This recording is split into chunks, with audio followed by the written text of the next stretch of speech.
Good morning, good evening, good afternoon, wherever you may be. CC here, Chris from New York, Westchester County.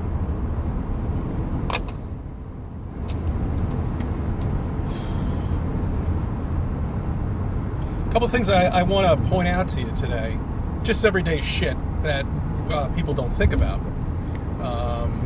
and that are remarkably coincidental with the flat Earth. And right there in front of you, there to show you.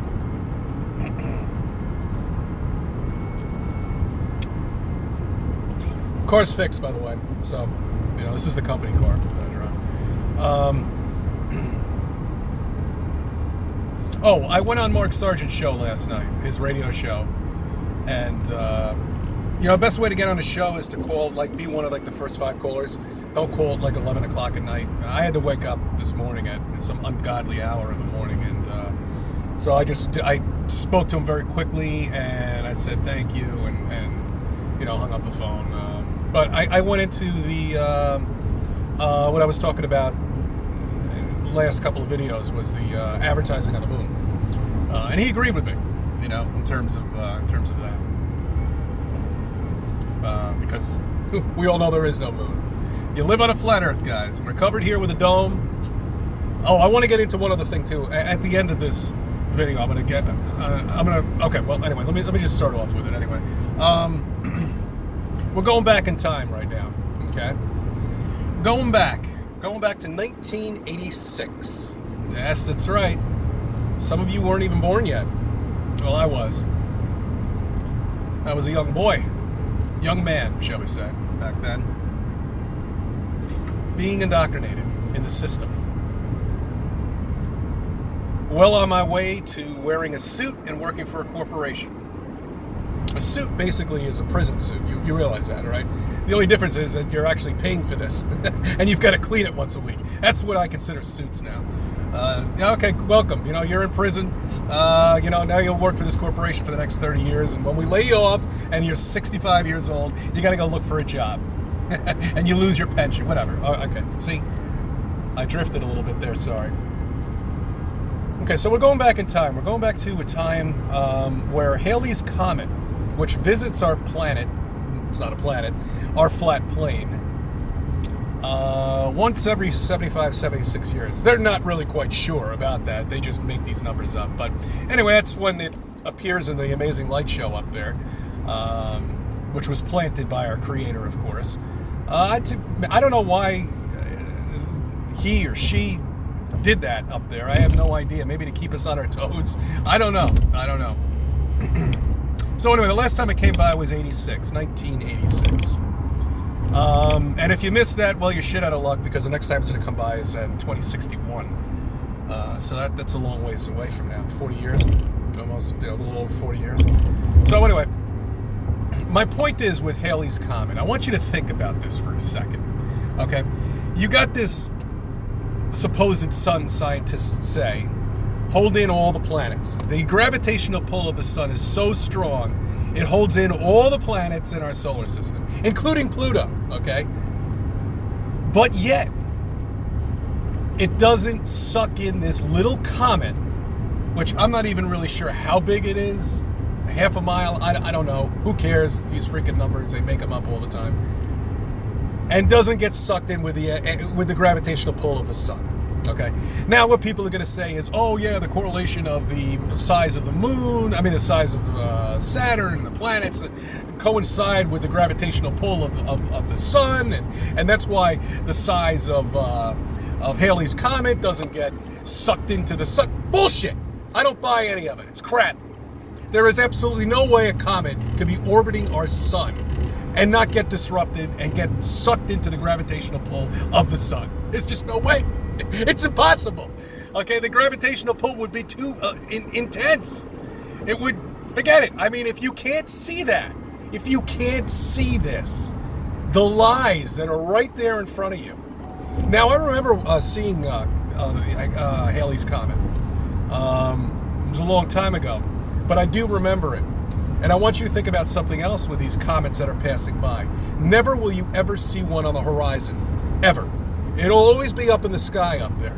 It'll either be 2 o'clock, 12 o'clock, whatever the exact time, in terms of the clocks. It's always going to be up there. It's never going to be right on the horizon. You'll never see it there. You know why? Because it doesn't exist. It's not real, okay? It's an amazing light show up there. All of this, the gravitational pull of the sun would suck this comet in there. It would be engulfed. It would have never, ever, and they say that the Halley's Comet travels through our entire solar system, just outside of Pluto, okay? Oh, man. I mean, it's just such bullshit. It really is. I mean, that right there.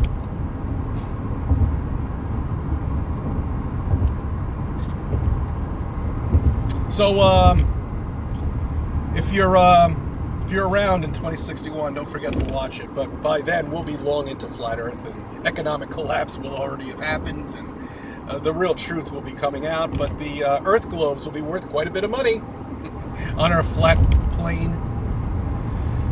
Okay, there's one thing I mentioned about the stars, the other video that I made, and I remember seeing somewhere, I forgot to mention in that video, I remember seeing somewhere, I think it was in a History Channel or something like that, that when somebody actually looked at the different galaxies in our space, which is not true, but they were stacked right on top of each other, almost like we were meant to see them. All right. And so people are going to say, if they don't exist, then how can they tell the speed of light? How can they tell how far away? Because they can't. These numbers are made up that they're doing. Okay. All of it's bullshit. It's a mathematical computation that mathematicians use to figure out how far away these things are, and they don't even realize that it's fake because it works out on paper to them. That's what mathematics does. Okay. People say it's there to disprove things. Yeah, it is. It is. But, when you're given one computation to figure out this and that, you're going to come up with an answer and you're going to think it's real. All right? See, I'm getting off of this. Okay, so my point is, a lot of people think there's souls up there. All right? And they very well could be. All right? It makes a lot of sense. All right? Maybe they're little peeping holes for the Creator to watch us. I don't know. I have no idea. But I want you to think about this.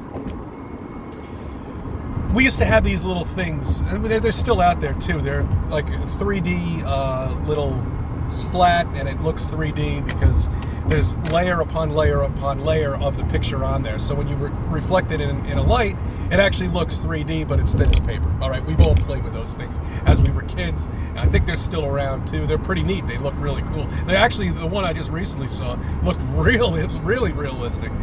Much better than the ones we had when I was a kid.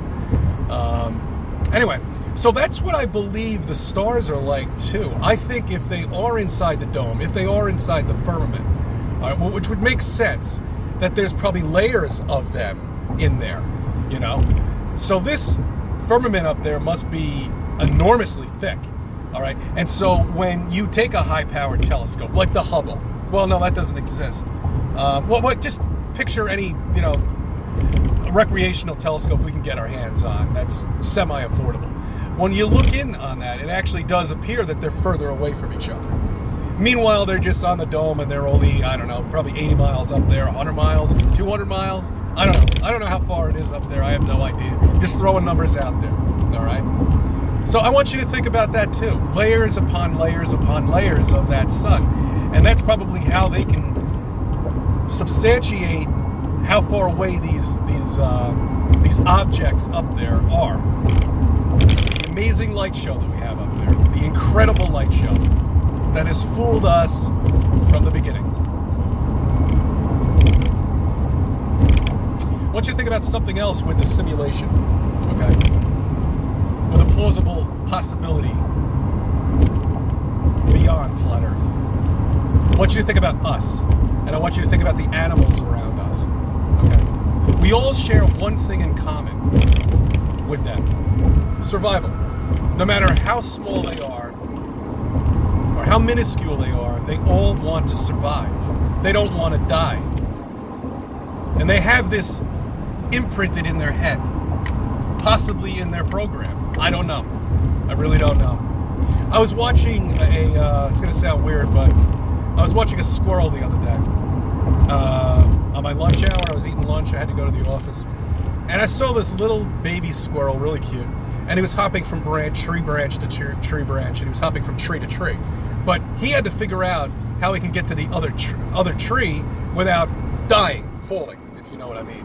But his instincts automatically kicked on, and he was going to go onto that branch all the way up in the very top. And I said, no, don't do it. That's not strong enough. He knew that immediately. He went down a little bit, sniffed around, found another branch, and got himself to the other side of the other tree. All right. But I'm using this as an example that every animal out there shares one thing in common with us, shares one particular program in common with us, I believe, possibly. Don't hold me to it.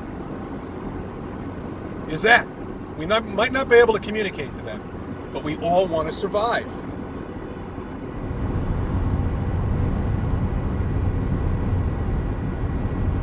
I thank you for subbing. I thank you for viewing my videos. I thank you for letting me be a part of your life. Did I say it's April 18th, 2018? All right, well, that's the date anyway. All right.